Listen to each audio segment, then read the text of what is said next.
조태우 변호사입니다. 계엄과 선거관리 시스템 비상점검의 정당성에 관한 서증 요지 진술을 시작하겠습니다.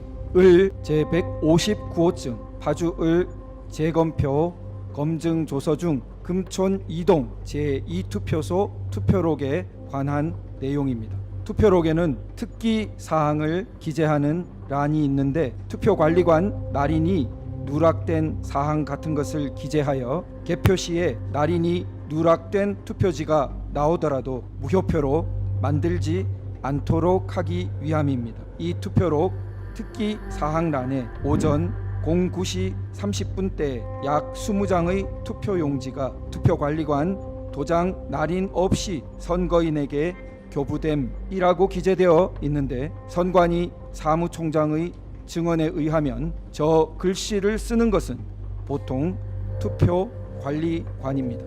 국회의원 선거투표 1년 번호지 한 건에 대하여 절취하지 못함이라고도 기재되어 있습니다.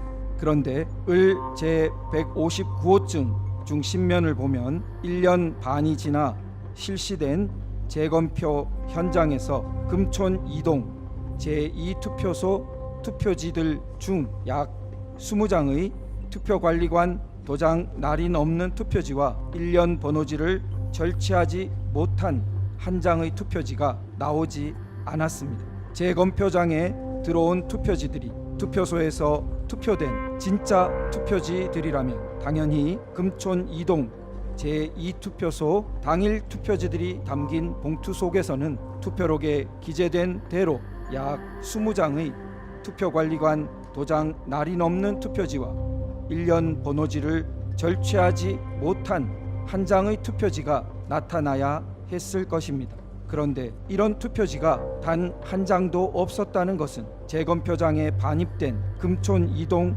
제2투표소 투표지들이 가짜 투표지들일 수 있다는 의심을 불러일으킵니다. 을 제162호증은 재검표 당일 이른 아침 재검표가 실시된 고향 지원에서 위조된 투표지 함을 내리는 것 같은 장면을 목격한 법원 경위에 관한 보도 기사입니다.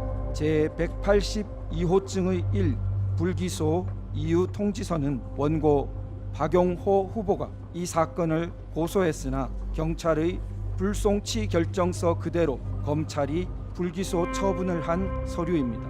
그 이유에서 검찰은 투표 사무원의 착오로 사실과 다른 내용이 기재되었을 가능성을 배제할 수 없다고 쓰고 있습니다. 제204호증의 이 판결문에는 위와 같은 내용이 하나도 기재되어 있지 않습니다. 원고의 거듭된 신청과 요청에도 재판부는 위 내용을 기재한 투표관리관과 날인 절취 업무를 담당했던 투표 사무원을 증인으로 채택해 주지 않았고 개표 시에 촬영된 이미지 파일과 재검표 시에 촬영된 이미지 파일을 공개 검증해 주지도 않았습니다.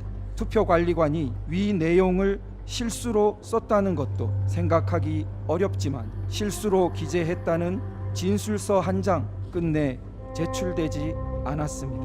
원고 박용호의 고소 사건은 경찰의 불송치 결정을 제182호증의 1과 같은 검찰의 불기소 처분 후 항고를 통해 고등검찰청으로 갔다가 단 몇 줄로 기각 결정된 후 고등법원에 재정신청을 접수했지만 수사기록 열람마저 거부된 채 다시 기각되었습니다. 마지막으로 이 사건은 재항고되어 돌고 돌아 원래의 선고소송이 진행되었던 대법원으로 다시 가 있습니다. 대법원에서 파주경찰서로, 파주경찰서에서 고양지청으로, 고양지청에서 수원고등검찰청으로, 수원고등검찰청에서 수원고등법원으로, 수원고등법원에서 다시 대법원으로 꼬박 3년간 한 바퀴를 빙 도는 사이 원고 박용호는 내가 실수로 말했다거나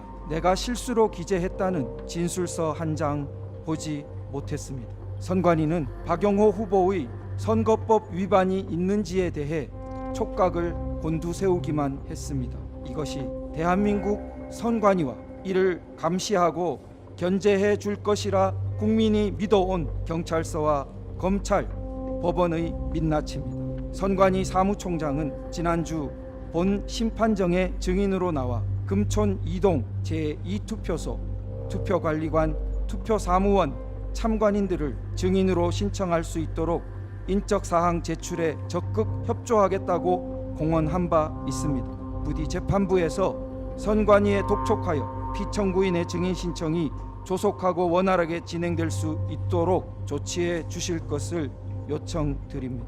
지난주 증인신문에서 전 국정원 보안전문가 백종욱은 선관위에 대한 보안점검 결과 망분리의 취약성을 증언한 바 있습니다. 선관위의 업무망은 인터넷과 분리되지 않아 선관위 직원이 업무망 PC에서 외부 인터넷 쇼핑몰에 접속하여 개인 쇼핑을 진행한 것을 발견하기도 했습니다. 망간 접점과 수십 개나 발견된 1, 2, 3, 4, 5와 같이 취약한 비밀번호를 통해 카페에 앉아 선거망의 통합선거인 명부를 마음대로 조작할 수 있음이 확인된 것입니다. 제204호증의 1 판결문 13면 내용입니다.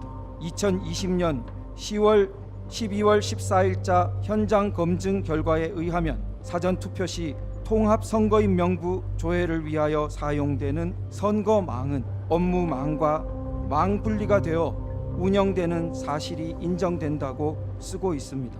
놀랍게도 판결문이 총 5회나 거론하며 선거망 분리를 인정하는 근거로 삼은 2020년 12월 14일자 현장 검증은 선관위의 일방적인 PPT 발표 2시간이 전부였습니다. 선관위의 일방적인 PPT 발표가 선거망과 업무망의 망 분리를 사실로 인정하는 근거가 된 것입니다. 을 제4호증은 이름과 주소가 삭제된 통합선거인 명부 파일입니다.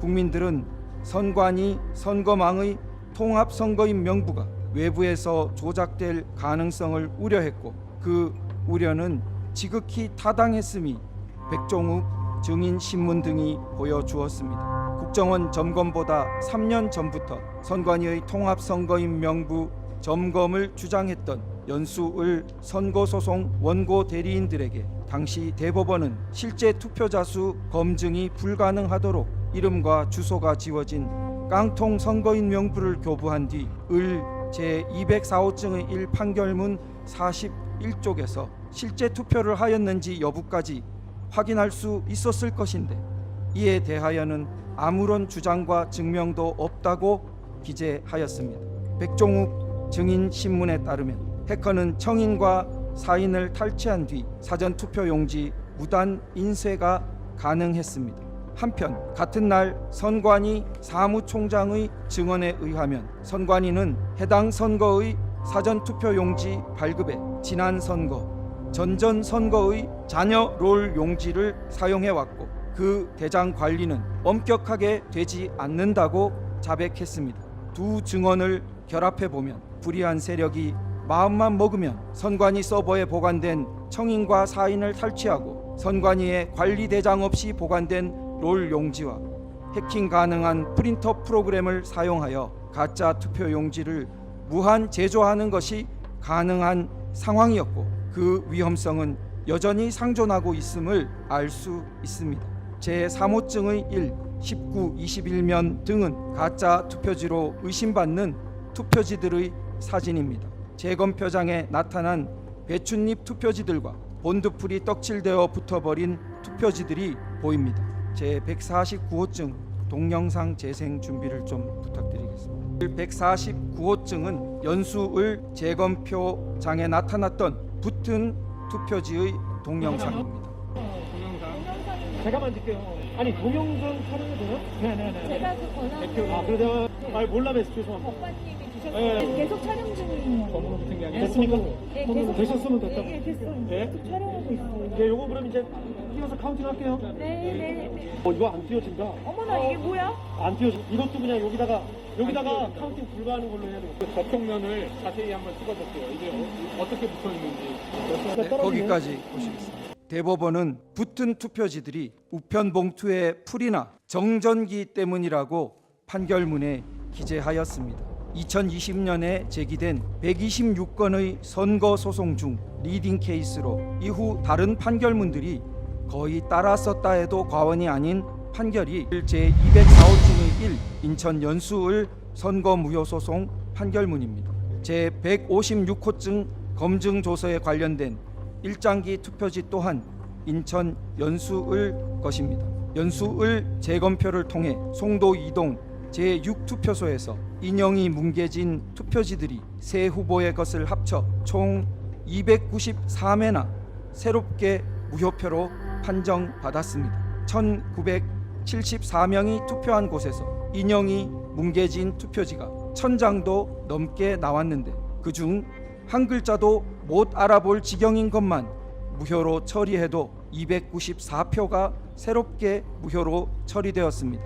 294명 유권자의 권리 행사가 원래는 유효로 처리되었다가 주권 행사한 적이 없는 무효표로 바뀐 것입니다. 선관위 사무총장은 본 심판정에서 하나의 투표소에 대한 재검표 결과 15%에 달하는 294표나 유무효가 바뀐 사례를 들어보지 못했다고 증언한 바 있습니다. 선관위는 만년 도장을 스탬프에 찍어 저런 투표지가 나왔다고 주장해 왔습니다. 두 장 중 한 장이 이상한 투표지이며 도장을 찍는 사람은 물론이고 투표소를 관리하던 사람이나 개표를 참관한 사람들에게도 당연히 목격되었지 않았을까요?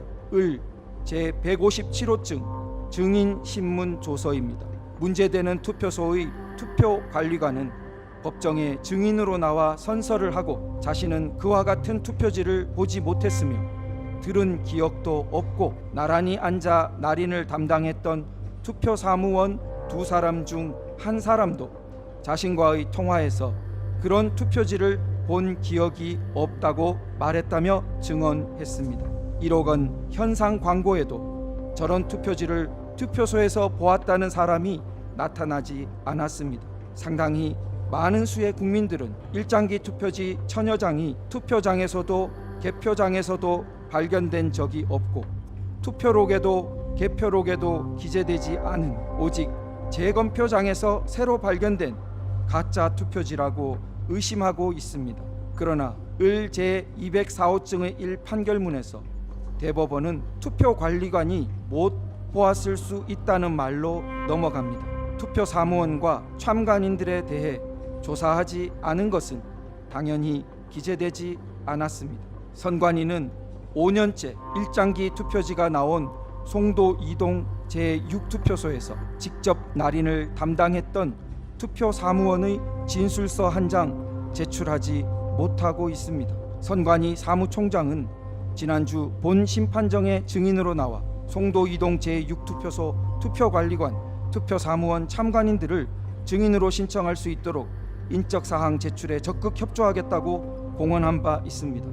이 또한 재판부에서 선관위에 독촉하여 피청구인의 증인 신청이 조속하고 원활하게 진행될 수 있도록 조치해 주실 것을 요청드립니다. 선관위는 국정원의 보안점검 결과에 따라 보완을 하였기에 2024년 이후 치러진 선거는 더 이상 문제가 없었다고 강변합니다.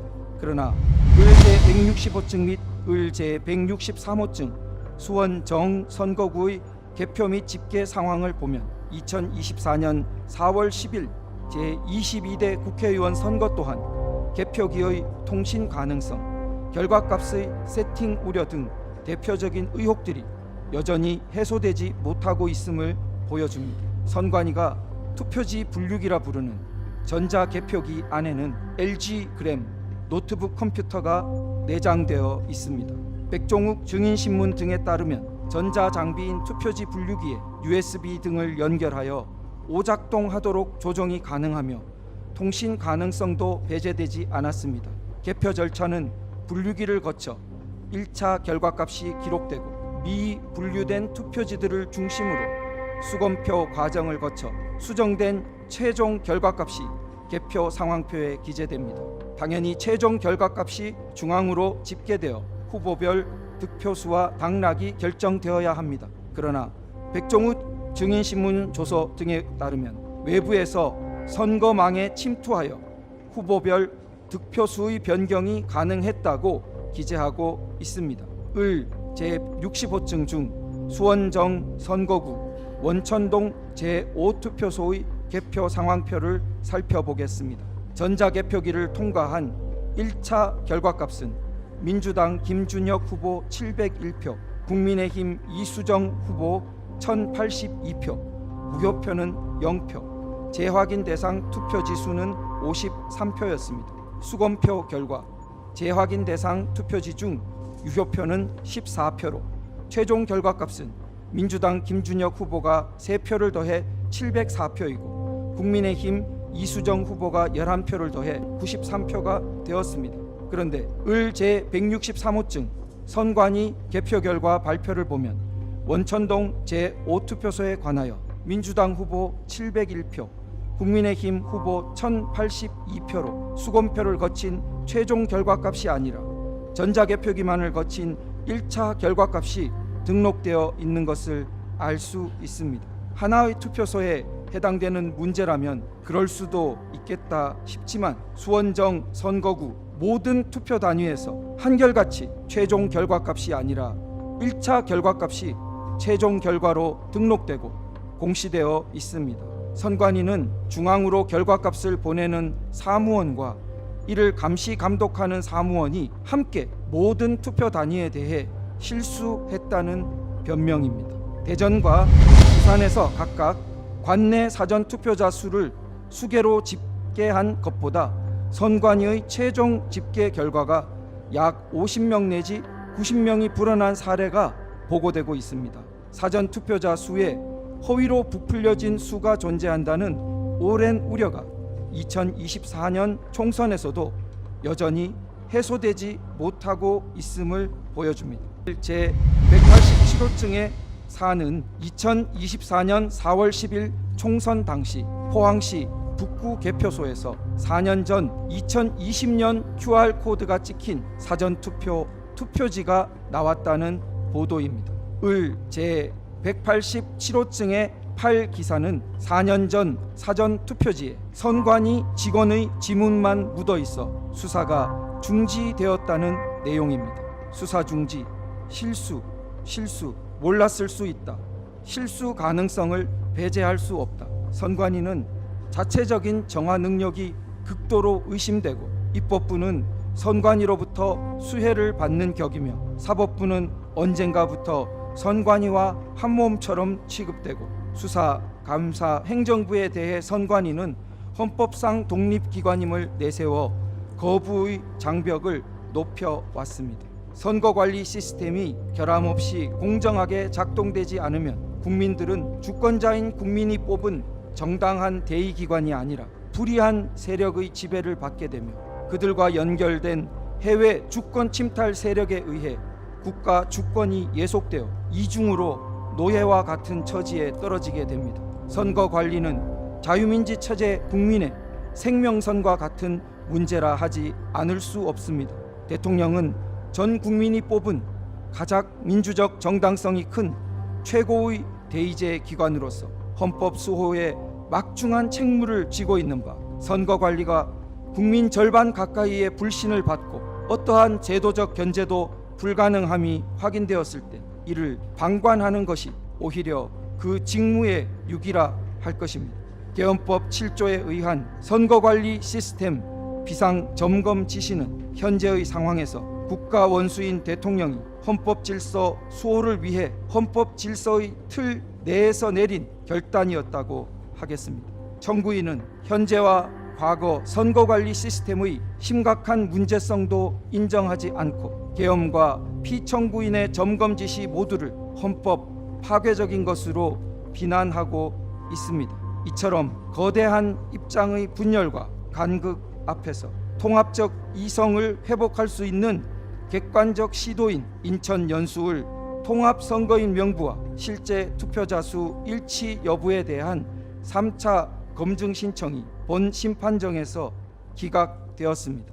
국민적 여망에 따른 실제 투표자 수 일치 여부에 대한 최소 단위의 검증조차 없이는 이 사건 계엄과 관련하여 국가 주권과 국민 주권이 심대한 위기에 처하여 비상 상황인지 여부에 대해 자의적이지 않은 판단에 이르기 어렵다는 것이 평균적인 국민들의 경험적 판단이라고 생각됩니다. 마지막으로 한 번만 더 재고해 주실 것을 간곡히 말씀드립니다.